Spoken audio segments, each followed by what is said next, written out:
अब क्योंकि मैं आ रहा हूँ इसी एविडेंस के हवाले से कि एविडेंस उस वक्त तक आप बेहतर तरीके से अपनी एविडेंस नहीं दे सकते जिस वक्त तक आपने अपना दावा प्रॉपर तरीके से ड्राफ्ट नहीं किया होगा, या आपने जवाब दावा प्रॉपर तरीके से नहीं दिया होगा। सिविल में आपको पता है रूल है, वो ये है कि आप अपनी बियॉन्ड प्लीडिंग नहीं जा सकते। आपने जो दावे में दे दिया उसके बाद आपने एविडेंस में कोई और चीज़ नहीं देनी, आप दे ही नहीं सकते। वो अगर आप दे भी देंगे तो कोर्ट उन्हें नहीं पड़ेगी, कोर्ट उन्हें कंसीडर नहीं करेगी। सिमिलरली आप जब आते हैं क्रिमिनल केस में भी ये होता है कि आपने जो FIR में बता दिया, आपने 161 की स्टेटमेंट में जो दे दिया, उसके बाद आप उससे आगे जाएंगे तो वो इम्प्रूवमेंट आ जाएगी, आप उस तरफ भी नहीं निकल सकते। अब मैं फिर फैक्ट शीट पे आता हूँ। अगर आपकी फैक्ट शीट वेल प्रिपेयर्ड होगी, आपका दावा वेल ड्राफ्टेड होगा, तो फिर एविडेंस में आप सिर्फ उस दावे को, सिविल में आ जाते हैं पहले। सिविल केस में आप ये करेंगे, एक सिंपल सूट कर लेंगे, सूट फॉर डिक्लेरेशन कर लें, कैंसिलेशन कर लें, या कोई भी सूट कर लें। आपने प्लीडिंग में वो दे दिया, आपने सिंपली उसको रिप्रोड्यूस करना है और अपने क्लाइंट को वो सारे फैक्ट्स, वो मामलात आपने अपने क्लाइंट को बता देने हैं। क्रिमिनल साइड पे आप जाएंगे तो वो वहाँ पे स्कोप आपके पास लिमिटेड है। क्रिमिनल साइड पे ये होता है कि आपका क्लाइंट उस वक्त आपके पास तशरीफ़ लाता है जब वो सब कुछ कर चुका होता है। बहुत कम लोग होते हैं जो वकला से मशवरा करके वारदात करते हैं, अक्सर बाई चांस हो जाती है वारदात। अब उसमें ये होता है कि जब वो वक़ूआ हो चुका होता है, आपके पास जो आए हैं उसी सिचुएशन को आपने वहाँ पे सेट करना होता है।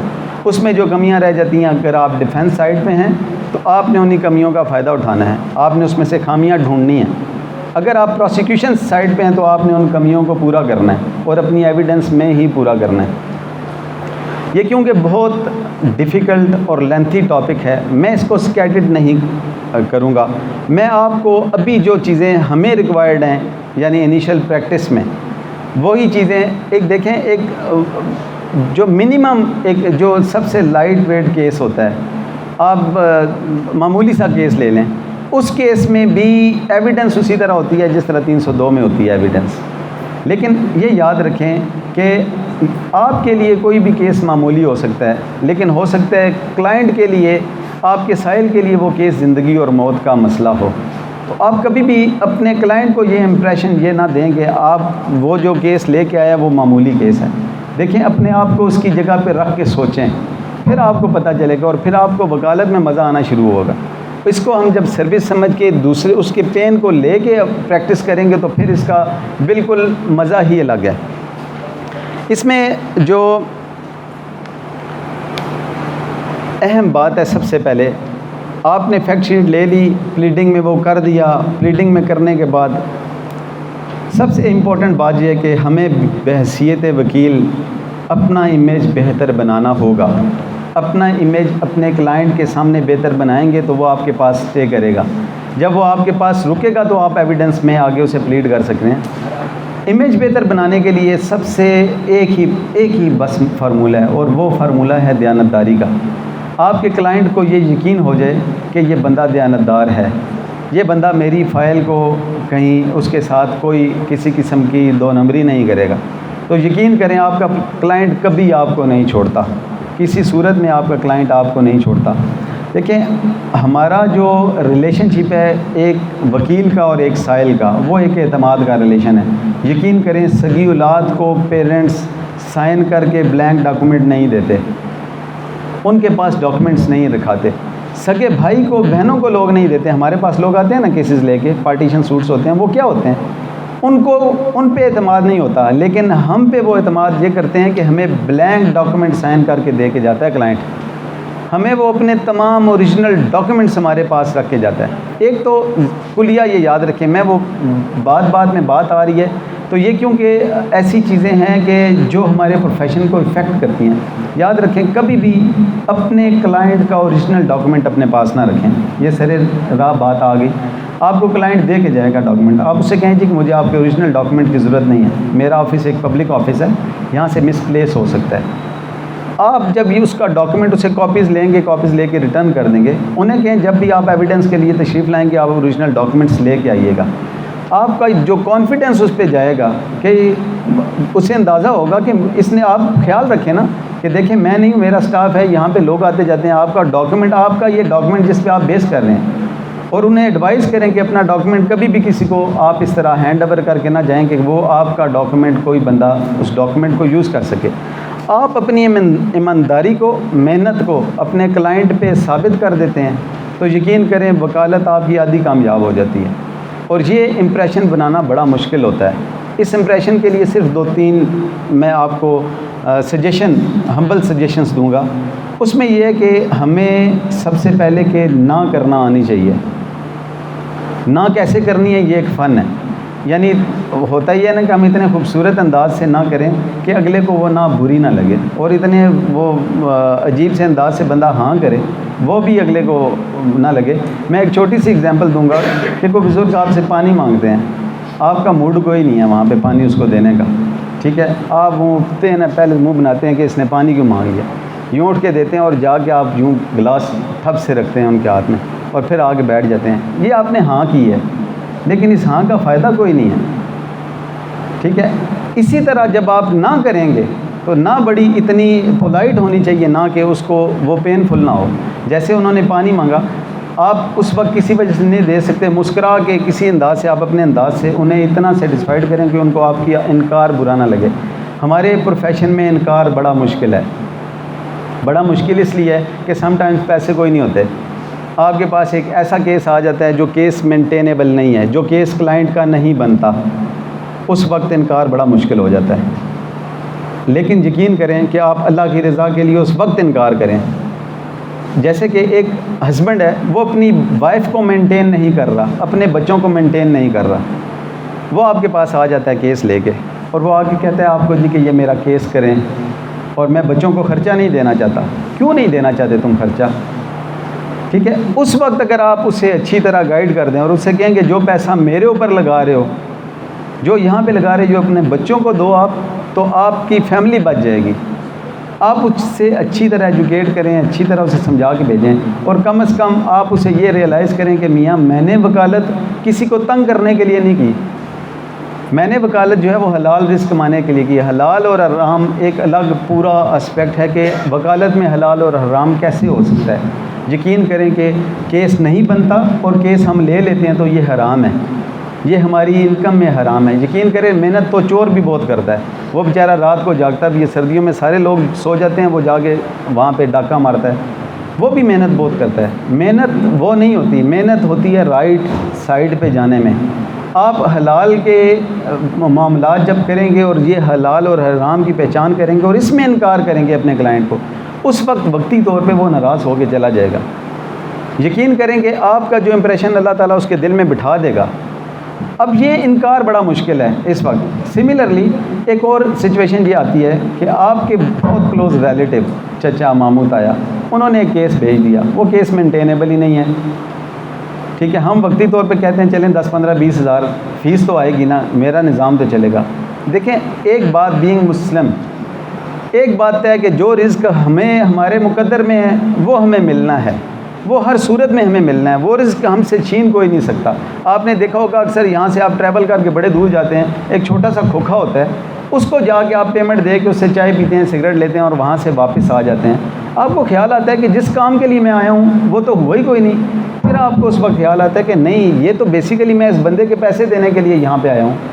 अब जो रिस्क वहाँ पे है ना, वो रिस्क आपको मिल जाना है। इस सिचुएशन में यहाँ पे देखें आजमाइश क्या होती है। आजमाइश यही तो है कि जिस वक्त पैसे, मेरे पास पैसे हैं, मैंने इनकार कर दिया तो कोई बड़ा फ़न नहीं है इसमें। मज़ा ये है कि जिस वक्त आपके पास केस आया और उस वक्त आपके लिए मुश्किल भी है, अल्लाह ताला उस वक्त आपको आजमाता है इस तरह, उस वक्त आप उसे कहें कि आपका केस मेंटेनेबल नहीं है, मैं इस वजह से आपका केस नहीं ले रहा।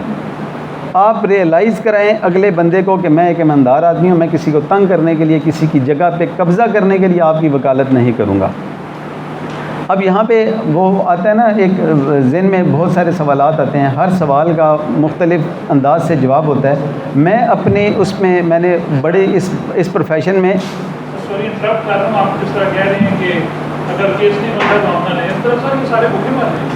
जी एग्जैक्टली मैं इसमें आपको बताता हूँ ये बात मेरी, मैंने इसके साथ एक और बात भी की है। मैंने इसके साथ एक और बात की है कि आपने रिस्क का इंतखाब करना है। इसका मतलब तो ये होगा कि जो वो दूध में पानी डाल के बेच रहा है वो बिल्कुल जायज़ कर रहा है, क्योंकि वो भी भूखा मर जाएगा, दूध में पानी डालेगा, बचत नहीं होगी। मैं आप इसके आगे ना एक रिक्वेस्ट करूँगा कि आप अपने सवाल अपने पास नोट कर लें। आपको एक प्रॉपर मुझे एग्जीक्यूटिव बॉडी ने मुझे बताया कि टाइम होगा, सवालात का सेशन होगा, उसमें मैं आपको सेटिस्फाइड करने की कोशिश करूँगा कि इसमें है क्या। अब मैं आपको इसी तरफ आपका जवाब मेरे अगले सेंटेंस में है, वो ये है कि आपने ये कर दिया कि वहाँ पे आपने उससे इनकार किया। यकीन करें कि उसके बाद अगले 10, 15, 20 साल, 50 साल वो बंदा कहीं और नहीं जाएगा। वो जहाँ भी बैठेगा, वक्ती तौर पे हो सकता है वो आपके चचा मामा ताया, मैं बात कर रहा था, चचा ने केस भेज दिया, केस नहीं बनता, आप वो कह देते हैं कि नहीं, फिर वो जाके चचा को गिला कर देता है जी कि आपका भतीजा उसके पास केस लेके गया, उसने केस नहीं किया। चचा जी कहेंगे आप नखरे कर रहे हैं, तो आप चचा को बताएंगे नहीं जी मैंने ये प्रोफेशन हलाल रिस्क के लिए किया है, ज्वाइन किया। मैं इस तरह आपकी रिस्पेक्ट वो चचा के सामने लग बनेगी। उसके बाद होगा क्या, अब अल्लाह का करम है कि 12, 13, 14 साल की प्रैक्टिस के बाद अब ये होगा कि हमारे रिलेटिव्स, हमारे जानने वालों के पास जब केसेस लेके कोई सिफारिश लेके जाता है ना कि उसे कहें, तो वो पहले कहता है जी पहले केस बढ़ना ही नहीं, बढ़ना ही, वो पहले खुद ही उन्हें बता देते हैं। देखिए ये इसके लिए हमें अपना अब मैं आपके जवाब में ना एक एग्जांपल कोट करूँगा। हमारे मोहल्ले में बर्गर वाले रेडियाँ लगी होंगी, स्टॉल्स होंगे, दुकानें होंगी, कितने होते हैं। हम यहाँ से ट्रैवल करके किसी बड़ी ब्रांड, में नाम नहीं कोड करता किसी का, चलें कोड कर देता हूँ, जो जिसकी पसंद है, KFC, मैकडोनल्ड, वहाँ पे क्यों जाते हैं हम लोग? वो इसलिए जाते हैं कि जो मोहल्ले में बैठा है ना उस पर हमें ट्रस्ट कोई नहीं है। वो दे रहा है 120 रुपये का, 80 से लेके 150, 200 तक उसका बर्गर है। इवन कि वो जिंगर बर्गर या वो सबसे अच्छी क्वालिटी का बर्गर जो वहाँ पे अदरवाइज़ 1000-1500 का होता है, वो बर्गर यहाँ से आपको 150 का मिल रहा है। अब मैंने देखा है, मैंने ऑब्ज़र्व किया है कि हम और हमारे बच्चे भी वो नहीं खाते। वो क्यों कहे, वो कहते हैं जी फ़लाँ जगह जाके खाना है। अब फ़र्क देखें, अब ये सर्विसेज क्या दे रहा है इसने, वहाँ कुर्सियाँ भी रखी हुई हैं, पंखा भी लगा के रखा है, उसका मुलाजिम आता है वो हमें पानी भी सर्व करता है, वो आके सर्व भी करते हैं। अब इसके अगेंस्ट हम जब किसी अच्छी ब्रांड में जाते हैं, वहाँ पे क्या होता है, सेल्फ सर्विस होती है। मैं बहुत बड़ा वकील हूँगा, मैं हो सकता है घर में पानी भी अपने हाथ से ना पीता हूँ, लेकिन वहाँ पे मैं और मेरी फैमिली मेम्बर्स, इवन मेरे बच्चे या मेरे दोस्त, सारे जो होस्ट होता है वो ऑनर फील करता है जाना, लाइन में लगना, बिल पे करना, और बिल पे करके वहाँ से अपने हाथ से उठा के ला के वेटर्स की तरह सर्व करना। और यकीन करें उन्होंने कोई इतनी अच्छी सर्विस किसी तरह बाकी नहीं दी होती, लेकिन उन्होंने इतनी क्वालिटी दी होती है। हमें बेसिकली फ़र्क जो है ना, वो क्वालिटी, हम उस क्वालिटी के लिए वहाँ जा रहे होते हैं, हम उस बर्गर के लिए नहीं जा रहे होते। अब हमें ये पता होता है कि इसमें जो इंग्रेडिएंट्स डले हैं वो इंग्रेडिएंट्स ठीक हैं। अब देखें ना, ये होता है कि वो क्योंकि वो ब्रांड्स हैं और वो ब्रांड्स बनी हैं, उन्होंने अपने आप को ब्रांड इम्प्रूव किया है। अब हमारी चॉइस है, इस वक्त जो हमारी स्टेज है वो ये है कि हम लोगों ने अब डिसाइड करना है कि क्या हम ब्रांड बनेंगे या वैसे कोई आके स्टॉल वाले बनेंगे। हमने ब्रांड बनना है। जब हमने ब्रांड बनना है तो ब्रांड बनने के लिए ना सेक्रीफाइसेस करनी पड़ती हैं, तवक्कल करना पड़ता है उन चीज़ों के लिए। आप देखेंगे जितने भी सीनियर लॉयर्स हैं, उनके क्लाइंट उनके पास क्यों जाते हैं और वहाँ से क्यों नहीं हटते, उसमें आप अभी यहाँ पे इस प्रोफेशन में देखेंगे उन लोगों में एक बात होगी कि उन्होंने अपना ट्रस्ट डेवलप किया होगा क्लाइंट पे। उन्हें पता होगा कि उनका जो क्लाइंट है वो क्लाइंट बड़ा सेटिस्फाइड है उनका। मैं बार बार क्लाइंट का लफ्ज़ यूज़ कर जाता हूँ, लेकिन ये क्लाइंट का लफ्ज़ भी मुनासिब नहीं है हमारे प्रोफेशन के वाले से। साइल का लफ्ज़ बेहतरीन लफ्ज़ है कि साइल हमारे पास आता है। हमें ये, मैं अपने टॉपिक से हट गया, हमें अपने आप को ब्रांड बनाना है। अगर आप ब्रांड बनाएंगे, इनकार करना सीखें। ये मैं इसलिए कर रहा हूँ कि आप जब जरा में, क्रॉस एग्जामिनेशन में या एविडेंस में खड़े होते हैं, आप अपने क्लाइंट के एतमाद के साथ खड़े होते हैं। अपने जिस साइल को अपने वकील पे एतमाद नहीं है, वो वहाँ पे उसे खड़ा ही नहीं होने देता। वो फौरी तौर पे कहता है जी यहाँ पे रोक दें जी एविडेंस, और कहता है जी अगली डेट पे, वो जज साहब को कहता है जी अगली डेट में मैं दूसरा वकील करूँगा। उसकी रीज़न ये होती है कि आप अपना ट्रस्ट लैग कर देते हैं। हमें ट्रस्ट, जब हमारे क्लाइंट को ये पता हो ना इस चीज़ का, हमें पता हो। मैं आपको एक छोटी सी एग्जांपल कोट करता हूँ। अल्लाह ताला दर्जात बुलंद करे मलिक रफ़ीक ख़ान साहब के, जरा के हवाले से इनसे बड़ा नाम शायद कोई नहीं। 3-4 नाम जरा के हवाले से बहुत बड़े नाम हैं, एविडेंस के हवाले से बहुत बड़े नाम हैं। मलिक रफ़ीक ख़ान साहब का एक केस था, उस केस में क्रॉस एग्जामिनेशन हो रही थी। उसमें था चश्मदीद गवाह थी, वो लेडी खातून थी जिसके सामने उसके बेटों का मर्डर हुआ। 3 बेटे उसके मर गए, एक हस्बैंड उसका मर गया। वो वहाँ पे थी, तो मलिक साहब वहाँ पे गए। अब देखें कि क्लाइंट का एतमाद क्या था। मलिक साहब वहाँ पे गए तो उनका एक मखसूस स्टाइल था, यहाँ पे सीनियर लोगों ने देखा होगा। मुझे लकीली इत्तेफाक हुआ कि मैंने 4-5 साल उनको देखा प्रैक्टिस करते हुए, उनके पीछे जाके खड़े होते थे। तो वहाँ पे उनका स्टाइल ये था, बड़े धीमे अंदाज से वो क्रॉस एग्जामिनेशन करते थे। आप जब तशरीफ़ ले गए वहाँ पे, तो सामने ना उन्होंने अपनी वो लाठी ना इस तरह रखी ना सामने, और उस पर यूँ हाथ रख के ना ऐसे करके सर आप खड़े हो गए। अब वो जज साहब भी कह रहे हैं कि मलिक साहब शुरू करें, वो उनके क्लाइंट्स भी पीछे से कह रहे हैं। अब बाकी लोग पता है क्या समझ रहे थे, उनके क्लाइंट्स भी, कि शायद मलिक साहब की तबीयत ख़राब हो गई है, या उनका व्यू ये था कि शायद मलिक साहब आज प्रिपरेशन के साथ नहीं आए हुए। आई विटनेस सगी माँ, बीवी, ठीक है, उस पर क्रॉस एग्जामिनेशन हो रही। तो मलिक रफ़ीक साहब ने जज साहब को कहा कि जज साहब, वो इस तरह पंजाबी में हिंदकों में बोलते थे, वो हरीपुर साइड पे थे, हिंदकों में बात करते थे।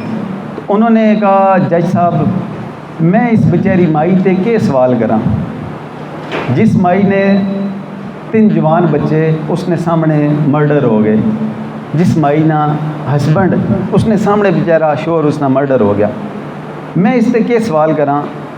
साथ ही वो मुड़े उसकी तरफ, उन्होंने कहा कि माइये तेरी बड़ी तारीफ़ सुनी है, मैं नरमान है, मैंने पता लगा कि तुम बहुत दिलेर हैं। उसे अप्रीशिएट किया, और अप्रीशिएट के क्लाइंट्स पीछे परेशान हो रहे कि मलिक साहब कर क्या रहे हैं।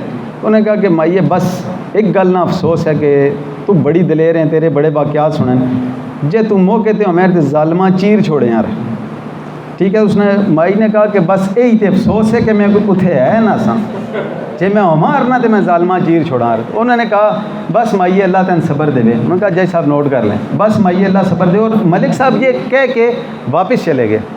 मलिक साहब जैसे वापस निकले तो क्लाइंट्स ने पीछे कहा मलिक साहब कर क्या रहे हैं आप इस पर सवाल तो करें ना। तो जज साहब यकीन करेंगे लिखवा कुछ नहीं सके कि मलिक साहब कर क्या गए हैं। वकालत एक फ़न है। आपके क्लाइंट को, वो जब वापस आए ना, मलिक साहब ऑफिस चले गए तो पीछे पीछे क्लाइंट भागते आए। तो उन्होंने कहा मलिक साहब आप कर के गए? उन्होंने कहा जो मैंने करना था वो मैंने कर दिया। साबित क्या हुआ कि क्रॉस एग्जामिनेशन लंबी लंबी जरा करने का कोई फ़न नहीं है, लंबे लंबे सवालात का नहीं, आपने अपना मकसद हासिल करना होता है। देखें कितना लंबा बयान उसने दिया होगा, फ़लाँ ने ऐसे मारा, फ़लाँ ने ऐसे मारा। वो 161 की स्टेटमेंट जो रटी रटाई होती है तैयार करके वकील साहब लाए होंगे उन्हें। लेकिन मलिक साहब ने, अल्लाह ताला उनको मग़फ़िरत करे, लेजेंड थे इस प्रोफेशन के, उन्होंने सिर्फ सवाल भी कोई नहीं किया, उन्होंने मुबम्मन अंदाज से बात की और बात करके वो अपना मौक़िफ़ लेके आ गए। तो मुझे बताएं जज साहब ने क्या उस पर किया होगा, क्या जजमेंट दी होगी, आप खुद बताएं। देखें ये एतमाद है क्लाइंट का। मैं अब फिर उसी बात पे आता हूँ कि जब आप क्रॉस एग्जामिनेशन के लिए जाएंगे उसके लिए आपके लिए ज़रूरी है कि आपके क्लाइंट को आप पे मुकम्मल एतमाद हो जो आपके पीछे खड़ा है। याद रखें जिस इमाम पे शक हो ना, उसका एतमाद ना हो, उसके पीछे नमाज भी नहीं होती। सिमिलरली हमारे प्रोफेशन में हमारा एक बड़ा नाशुक्रा सा प्रोफेशन है। 1 सेकंड यूँ लगता है आपका क्लाइंट उठ के दूसरी तरफ। यकीन करें आपका फास्ट फ्रेंड होगा, रिलेटिव होगा, लेकिन जब वो ये समझेगा ना कि वकील साहब के पास कुछ नहीं है तो वो उठ के 1 मिनट भी नहीं सोचेगा। बेशक आप फ्री केस कर रहे होंगे, वो दूसरी तरफ चला जाएगा। एतमाद बने, ब्रांड बनाएं, और एतमाद के लिए इनकार करना सीखना पड़ता है। और एक दफ़ा जब आप ये इनकार करेंगे उन्हें पता होगा कि ये बंदा जो मुझे इनकार कर सकता है ना, अब सपोज़ आज से 6 साल के बाद आपके चचा कोई केस पड़ गया या उस रेलिवेंट आदमी को केस पड़ गया, उनके जहन में एक दफ़ा सोच ज़रूर आएगी यार कि जो मुझे इनकार कर सकता है वो दूसरी पार्टी के साथ नहीं मिल सकता। ये चीज़ें हमारे प्रोफेशन में बहुत ज़रूरी हैं। इसमें एक अहम बात कि सीखने की, वकील को सारी ज़िंदगी वकील का सीखने, ये ना देखें कि कौन बात कर रहा है, ये देखेंगे बात क्या कर रहा है। सीखने की अपने अंदर लगन एक अच्छे वकील के लिए, क्रॉस एग्जामिनेशन के लिए बहुत ज़रूरी है। और सीखने के लिए बेसिक चीज़ें जो हैं हमारे पास हैं वो हैं लॉ जर्नल्स। देखें हम सारे पढ़ के हुए हैं। आप जब पढ़ेंगे, जजमेंट पढ़ेंगे, जजमेंट को पढ़ने का ये है कि हेड नोट्स कभी ना पढ़ें, सिर्फ हेड नोट्स कभी ना पढ़ें। आप आदत डालें, अगर मेरे दोस्त एक मेहरबानी करें, वो अपने ऊपर फ़र्ज़ कर लें कि आपने डेली एक छोटी से छोटी या बड़ी से बड़ी जजमेंट एक पढ़नी है। वो पढ़नी कैसे है, उसके पढ़ने का एक ख़ास तरीका है, ये बड़ा फ़न है। आपने पढ़नी ऐसे है कि सपोज़ आप स्टार्ट से लें कि इसमें इशू क्या था, इसमें दावा क्या था, इसमें जवाब दावा क्या था, इसमें इश्यूज़ क्या फ्रेम हुए, किस इशू को किस बेस पे जज साहब ने डिसाइड किया और क्या एविडेंस इसमें आई। सिमिलरली अगर आप दूसरी साइड पे जाते हैं, उस पे क्रिमिनल साइड पे जाते हैं, तो तब भी जाके आपको यही चीज़ें वहाँ पे आपको करनी पड़ेंगी। अब मैं इसके हवाले से जो मुझे टॉपिक्स दिए गए हैं, वो टॉपिक्स 3-4 टॉपिक्स हैं, जिसमें प्राइवेट डॉक्यूमेंट है, पब्लिक डॉक्यूमेंट है। उसके साथ दूसरा टॉपिक जो है डाइंग डिक्लेरेशन का है कि डाइंग डिक्लेरेशन किस हवाले से होनी है और उसके क्या क्या लवाजमात हैं, और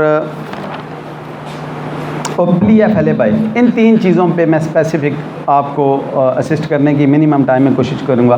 पहली तो बात यह है कि आज के मौके का फ़ायदा उठाते हुए आपसे एक बात करूँ कि आसान तरीका क्या है एविडेंस तैयार करवाने का। सिविल साइड पे आ जाते हैं। याद रखें, जब भी आपका चैम्बर, आपके सीनियर या ख़ुद आप अपना केस कर रहे हैं, तो देखें कि मेरा दावा क्या है या मेरे अगेंस्ट दावा क्या है। उसके बाद देखें कि इस दावे के जवाब में मसलन आप देख लेते हैं कि पैरा नंबर 1 में अगर कोई बात की गई है तो पैरा नंबर 1 के जवाब में क्या आया है। याद रखें, जब आप जवाब दावा दे रहे हैं तो उसमें स्पेसिफ़िक हर बात का डिटेल से जवाब दें। जितनी डिटेल से वो वहाँ पे आप पे कोई एलिगेशन लगाया गया या फैक्ट बयान किया गया। एबेसिव डिनाइल इज़ नो डिनाइल।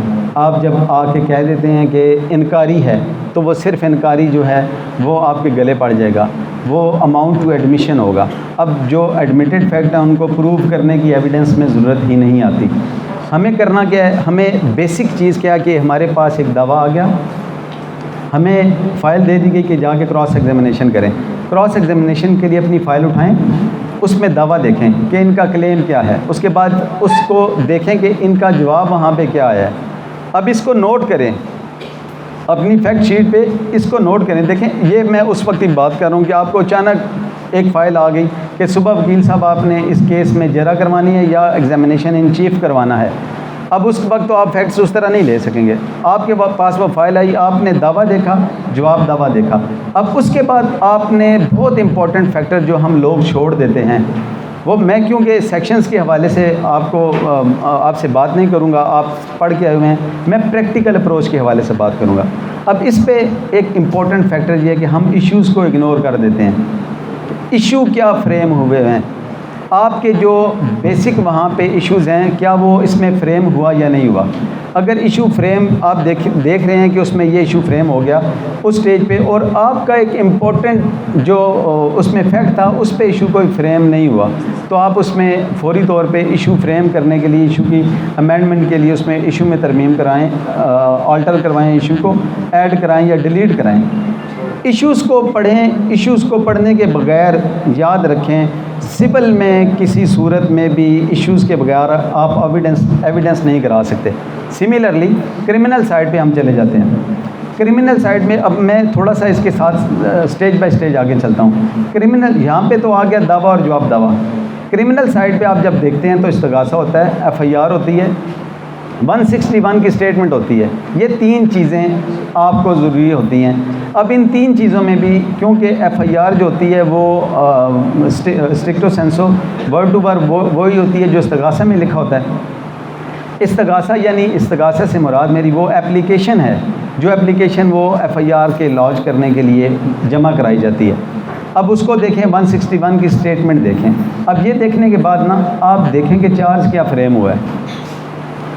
एक साइड पे सिविल साइड पे देखें डिफरेंस क्या है।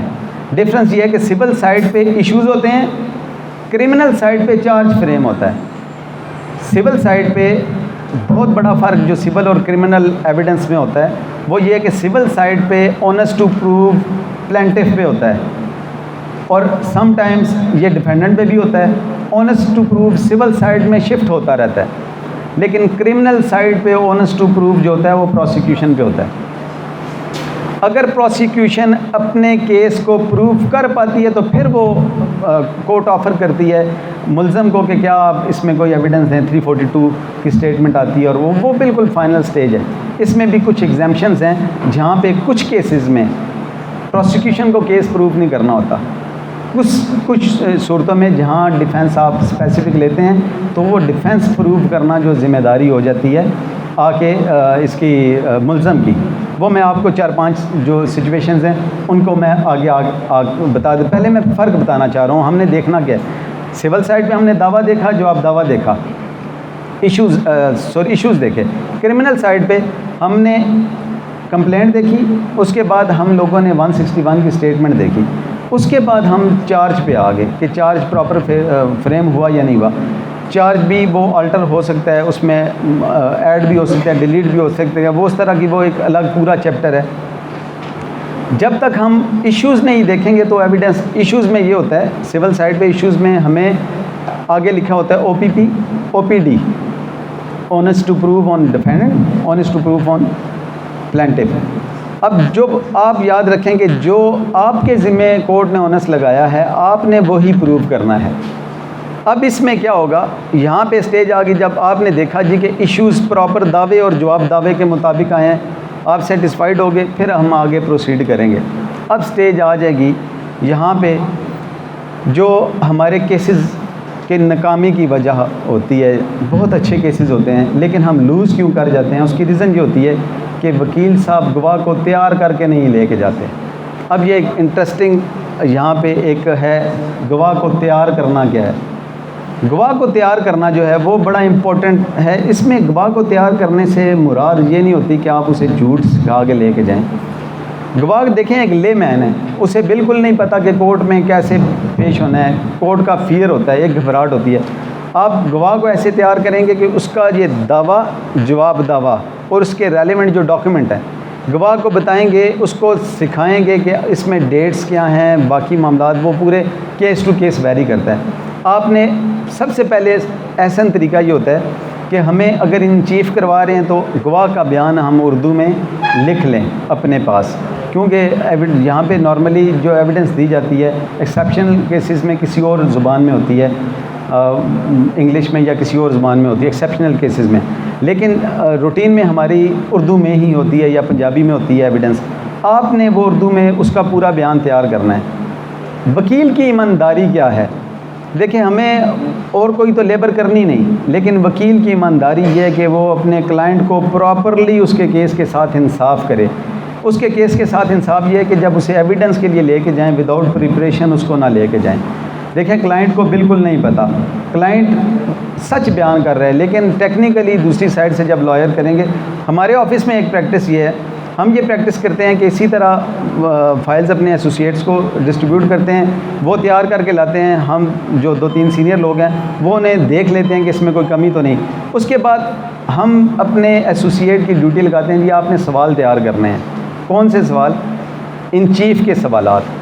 इन चीफ़ के सवालात का हमें पता होना चाहिए, जो भी दोस्त एविडेंस करवाने जा रहे हैं, कि इन चीफ़ में आपने कौन कौन से सवालात करने हैं अपने क्लाइंट से।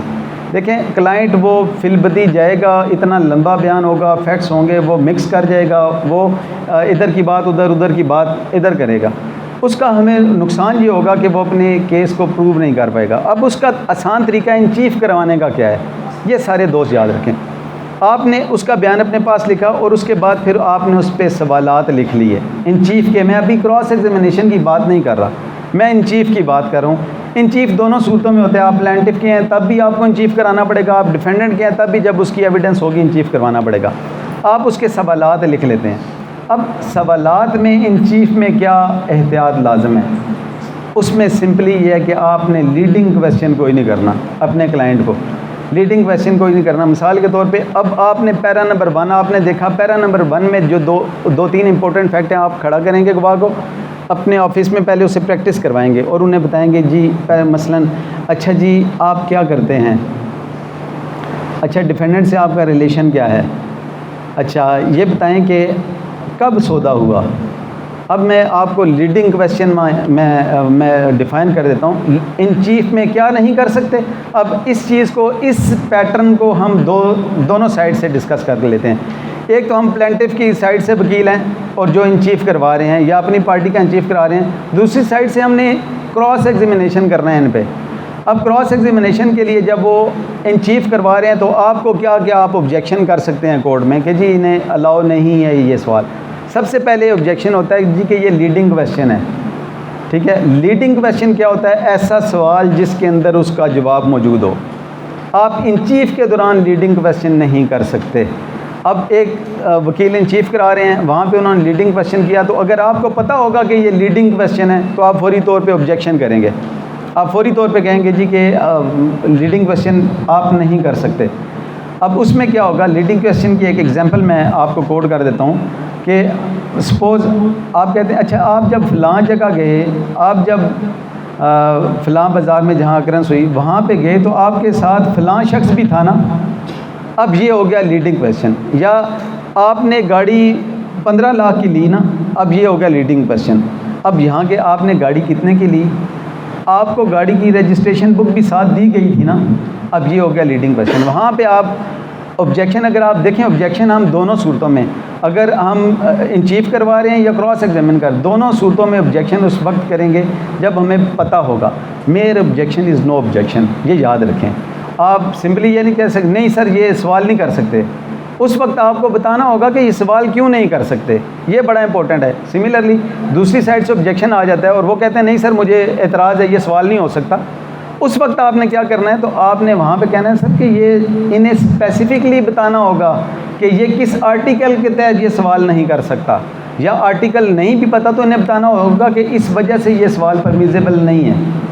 अब ये दूसरी साइड से हम काउंटर करेंगे। ये बड़ा इंटरेस्टिंग, बड़ा मज़ा आता है ना उस वक्त। मैंने तो बदकिस्मती से देखा ये है कि हमारे यहाँ बस खामखा ऑब्जेक्शंस हो रहे होते हैं, इरिटेट करने के लिए वकील को हो रहे होते हैं ऑब्जेक्शन। यकीन करें कोर्ट भी देख रही होती है, ऑडियंस भी सारी देख रही होती है कि वकील साहब ड्रामा, हम तो मदारी बने होते हैं। और मैं अब क्या लफ्ज़ इस्तेमाल करूँ अपने लिए कि हम यहाँ पे आके पैसे ले के जानवरों की तरह लड़ते हैं।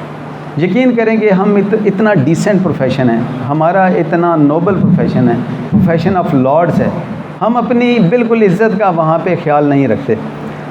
यहाँ पे ये हो गया कि लीडिंग क्वेश्चन अलाउ नहीं है। आप अपने क्लाइंट को जब इन चीफ कराएंगे, मैं इसे शॉर्ट करता हूँ कि इन चीफ करवाएंगे तो आप सवालात तैयार कर लें, वो सवालात तैयार करके वो सवालात करें उन पे, और इस तरह आप सारा कंक्लूड कराएं। और इसी के दौरान एक बात याद रखें, सिविल में बहुत इम्पॉर्टेंट फैक्टर ये है, हम अक्सर ये करते हैं कि हम गवाह का बयान करा देते हैं। फैमिली केस में ख़ुसूसी तौर पे याद रखें, गार्डियन केस में, फैमिली केस में, जहाँ पे हम एफिडेविट सबमिट करवाते हैं। एफिडेविट के बाद हम जा कहते हैं जी ज़रा शुरू करें। याद रखें एक कुलिया के सिविल केसेस में जितने भी डॉक्यूमेंट्री एविडेंस है वो सिर्फ विटनेसेस की एविडेंस में उसके बयान में होंगी। ये कौंसिल अपने बयान में नहीं दे सकता। दूसरी साइड पे ये आप अपना ऑब्जेक्शन ज़हन में रखें। अगर वो कोई नहीं करा रहा तो खुश हो जाएं और कहें जी ये अलाउ नहीं है। उसके लिए ये जो भी आपको रेलिवेंट जजमेंट्स रिक्वायर्ड होंगी, इसमें मैं जो भी बात कर रहा हूँ मैं किसी रेफरेंस के तहत कर रहा हूँ। जो भी इस तरह की बात होगी आप बेशक उसे सर्च कर सकते हैं, मुझसे पूछ भी सकते हैं। मैं इंशाल्लाह आपको हर एक का वो रेफरेंस बताऊंगा कि किस रेफरेंस से मैं ये बात कर रहा हूँ। रेफरेंस कोड इसलिए नहीं कर रहा कि वो याद भी नहीं रहते और फिर उस पर टाइम ज़ाया होता है। अब यहाँ पे आपने वहाँ पे आके जो ऑब्जेक्शंस इस हवाले से किए, डॉक्यूमेंट सबमिट वो नहीं करा सका तो उसे नहीं। ये याद रखें सिविल केसेस में जब जहाँ पे कर रहे हैं तो वहाँ पे डॉक्यूमेंट वकील की पोजीशन में होने चाहिए। उस वक्त आप अपनी पोजीशन में रखें। आपने तरतीब उसी हवाले से डॉक्यूमेंट्स को दी हो जिस तरह दावे में या जवाब दावे में दी हुई है। आप करें कि अच्छा ये बताएं जी कि आपको क्या क्या डॉक्यूमेंट इसके साथ मिले थे गाड़ी के साथ। वो बताएगा जी कि मुझे ये रजिस्ट्रेशन बुक मिली थी। आप फ़ौरन देंगे जी रजिस्ट्रेशन बुक एग्जिबिट फ़लाँ फ़लाँ फ़लाँ, ये एग्जिबिट फ़लाँ, इस तरह करके उस स्टेज पे कराएं, आखिर में ना कराएं। उस स्टेज पे आप कराएंगे तो कोर्ट को ये समझने में भी आसानी होगी और पता चलेगा कि आपका प्रोफेशनल कंडक्ट क्या है। ये तो आ गया इन चीफ साइड पे। अब आते हैं हम इसी में सिविल में क्रॉस एग्जामिनेशन की साइड पे। क्रॉस एग्जामिनेशन में भी दोनों साइड पे हम खड़े होते हैं, दोनों वकील दोनों साइड्स पे खड़े होते हैं। अब क्रॉस एग्जामिनेशन में बहुत इम्पोर्टेंट जो फैक्टर है वो ये नहीं है कि सवाल करना क्या है। आप एक लिस्ट बना लें, याद रखें कि अपने सवालात लिख के लेके जाएं आप। आप जब अपने, इससे पहले मैं एक बात करनी भूल गया, वो ये है कि अपने क्लाइंट के साथ उसके केस में मेहनत करें। वो मेहनत ये यकीन करें, अगर आपकी एविडेंस तैयार नहीं तो आप डेट ले लें जाके, एविडेंस ना तैयार करवाएं, क्योंकि आपका सारा केस 2, 4, 6 साल की मेहनत उसी पे डिपेंड करती है। आप उसे बिठा के ना उस पर सवालात खुद करना शुरू कर दें। आप जब खुद सवालात उन पे करना शुरू करेंगे, फिर पहले आपने इन चीफ तैयार करवाया, उसके बाद अब आप क्रॉस एग्जामिनेशन उन पे करना शुरू करें। आप यकीन करें कि वो बिल्कुल ठीक जवाब दे रहे होंगे, लेकिन टेक्निकली वो जवाब गलत होगा, तो आप उन्हें बताएं नहीं, इसका जवाब आप ठीक दे रहे हैं, लेकिन आपने जवाब इस तरह नहीं, आपने जवाब इस तरह देना है। जैसे कि वो होता है ना अमूमन कि वो सवाल करता है और सवाल करके वो उससे पूछता है कि जी जब आप घर छोड़ के गई वहाँ से तो आपके साथ कौन कौन था, या आप क्या क्या लेके गई। अब वो क्लाइंट का ज़हन किस पे है, आपकी साइला वो ये समझ रही है कि मैं लेके तो कुछ भी नहीं गई, वो कहते मैं कुछ भी नहीं लेके गई जी। अब जवाब क्या आना है, जब मैं घर छोड़ के गई तो मैं कुछ भी साथ लेके नहीं गई। अब डिज़र्शन जो थी, फोर्सफुल डिज़र्शन, वो आपकी प्रूव नहीं हो पाई। अब जब फोर्सफुल डिज़र्शन आपकी प्रूव नहीं होगी तो उसके इफ़ेक्ट्स होंगे। अब इसके लिए ये होगा, आप अब यहाँ पे वकील को विजिलेंट कैसे रहना है। अब देखें, जवाब तो उसने प्रॉपर दिया, लेकिन उसने अपने सवाल को, यही आप करेंगे ना तो प्रैक्टिस बिठा के कराएंगे कि आपने 1 बाय 1 सवाल करने। वकील का यहाँ पे क्या काम है, क्रॉस एग्जामिनेशन के दौरान उनका काम है कि देखें ना कि ये कौन सा क्वेश्चन था। कोई बता सकता है जी मुझे, ये जो मैंने क्वेश्चन किया, पुट किया, ये कौन सा क्वेश्चन था। सॉरी आवाज़ नहीं आई। कंपाउंड क्वेश्चन, वेरी नाइस जी, वेरी नाइस। कंपाउंड क्वेश्चन था। वकील ने ऑब्जेक्शन क्या करना है क्रॉस एग्जामिनेशन में कि ये कंपाउंड क्वेश्चन है। अब देखें, एक सवाल जिसमें 2 चीज़ें पूछी गई हों, अब एक का जवाब हो सकता है, दूसरी का वो नहीं हो सकता। उस पर आपने फ़ौरन, क्लाइंट को नहीं पता, आपने ऑब्जेक्शन करना है जी कि ये कंपाउंड क्वेश्चन है, नहीं पूछ सकते। अब वो कोर्ट कहेगी क्यों नहीं पूछ सकते, तो आप बताएंगे कि ये कंपाउंड क्वेश्चन है। कंपाउंड क्वेश्चन वो क्वेश्चन होता है, पहले मैंने बताया इन चीफ में लीडिंग क्वेश्चन, यहाँ पे बताता हूँ कंपाउंड क्वेश्चन वो क्वेश्चन होता है जिस ऐसा सवाल जिसके अंदर एक से ज़ायद सवालात मौजूद हों, ऐसे सवाल को कंपाउंड क्वेश्चन कहते हैं।